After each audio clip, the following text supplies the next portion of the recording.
Ganache দিয়ে একটি নিখুঁত কেক ডিজাইন। কোনো ধরনের কেক ফিনিশিংয়ের প্রয়োজন নেই। ক্লায়েন্ট আমার কাছে একটি চকলেট কেক চেয়েছিল, তবে এটা সম্পূর্ণ ফ্রস্টিং হতে হবে চকলেট গানাশ দিয়ে। প্রথমে এখানে একটু মোটা লেয়ারের একটা গানাশ তৈরি করা হয়েছে।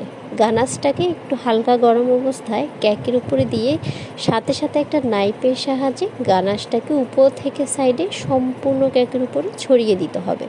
তারপর এটাকে নর্মাল পিসে রাখতে হবে কয়েক ঘন্টার জন্য।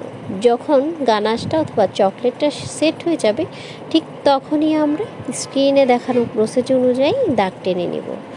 দুটা করে 4টা দাগ টেনে নেব। দাগ টানা হয়ে গেলে আমরা এখানে ঢালের মতো অথবা ফুলের মতো করে ড্র করব। আর এখানে আমরা ব্যবহার করেছি চকলেট ক্রিম। চকলেট ক্রিমটার মধ্যে যখন কোকো পাউডারের সাথে চকলেট ইমালশন ব্যবহার করা হয়, এই সুন্দর চকলেট ক্রিমের কালারটা আপনারা পেয়ে যাবেন।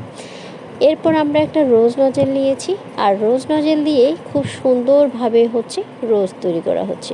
পাপড়ির সাইজগুলো একটু মাঝারিভাবে দিতে হবে, তবেই কিন্তু খুব সুন্দর একটা আপনারা রোজ তৈরি করতে পারবেন।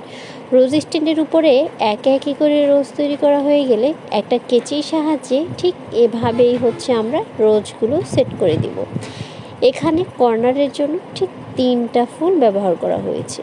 কেকটার আরও সৌন্দর্য বৃদ্ধি করার জন্য একটা পাইপিং ব্যাগ কাট করে সেটার মুখের অংশটা অনেকটা লিপ নজেলের মতো কাট করে বেশ কিছু ছোট পাতা তৈরি করা হয়েছে। সেম নজেলটা অথবা পাইপিং ব্যাগটা দিয়ে সাইডে একটা বর্ডার কমপ্লিট করা হয়েছে। আর মুহূর্তে হয়তো আপনারা লক্ষ্য করলে দেখতে পাচ্ছেন যে খুবই চমৎকার একটা কেক কিন্তু এখন রেডি।